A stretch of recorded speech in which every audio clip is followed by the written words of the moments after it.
আসসালামু আলাইকুম। আজকে আমরা ফিজিক্স টপিক খুবই গুরুত্বপূর্ণ একটি ম্যাথ সমাধান করব। তো ভাইয়া আমাদের ম্যাথটি হচ্ছে কোন তাপমাত্রায় সেন্টিগ্রেড এবং রোমান স্কেলে পড়লে 2 ডিগ্রি পার্থক্য হয়। তো ভাইয়া আমাদের সেন্টিগ্রেড কি? সেন্টিগ্রেড হচ্ছে সেলসিয়াস স্কেল এবং রোমান স্কেলে পড়লে মানে সেলসিয়াস স্কেলের মান যা আসবে হয়তো ওর থেকে 2 প্লাস হতে পারে, 2 কম হতে পারে। তাহলে ভাইয়া ধরো আমাদের যদি সেলসিয়াস স্কেলের মান যদি x আসে, তাহলে রোমান স্কেলের মান কত আসবে ভাইয়া? x + 2 অথবা আর ইকুয়াল এক্স মাইনাস টু। আশা করি বুঝতে পারছো। মানে আমাদের বলতেছি কি 2 ডিগ্রি যেহেতু পার্থক্য। তাহলে ভাইয়া আমরা সেলসিয়াস স্কেল এবং রোমান স্কেল একটা সমীকরণ জানি, সেটা হচ্ছে কি ভাইয়া? তাহলে আমরা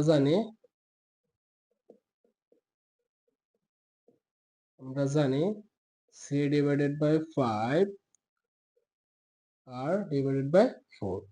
তো ভাইয়া আমাদের দেখো আমাদের সেলসিয়াস স্কেল মান কি নিচ্ছে এক্স ডিভাইডেড বাই 5। আর যেহেতু আমরা প্রথমে প্লাসটা নিয়ে কাজ করতেছি, তাহলে হবে কি ভাইয়া এক্স প্লাস 2 ডিভাইডেড বাই 4। ভাইয়া আমাদের কাছে এখন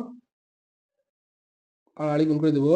5x প্লাস 10 হচ্ছে ইকুয়াল 4x।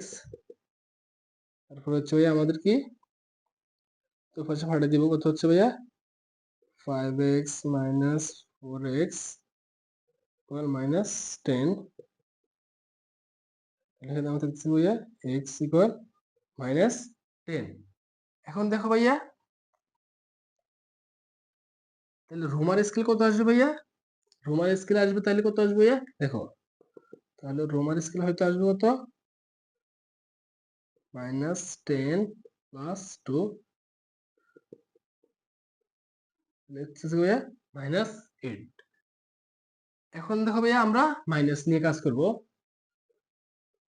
আবার আবার c ডিভাইডেড বাই 5 ইকুয়াল হচ্ছে কত r ডিভাইডেড বাই 4।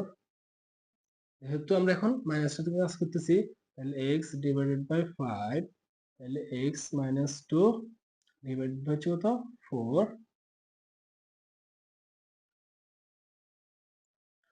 তাহলে হচ্ছে 5x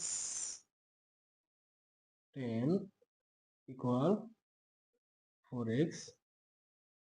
5x minus 4x equal 10। তাহলে x ইকুয়াল হচ্ছে কত ভাইয়া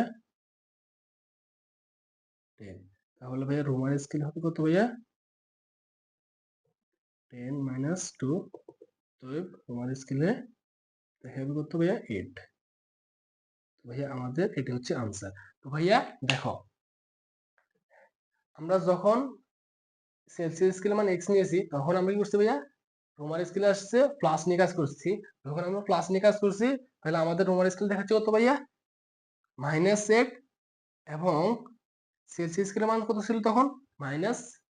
তাহলে আমরা দেখো ভাইয়া -10 থেকে আর -8, তাহলে এখানে কত পার্থক্য ভাইয়া 2 এর পার্থক্য।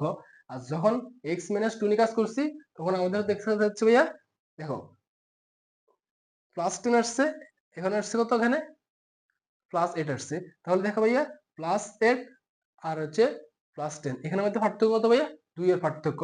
তাহলে ভাইয়া আমরা আশা করি বুঝতে পারছি।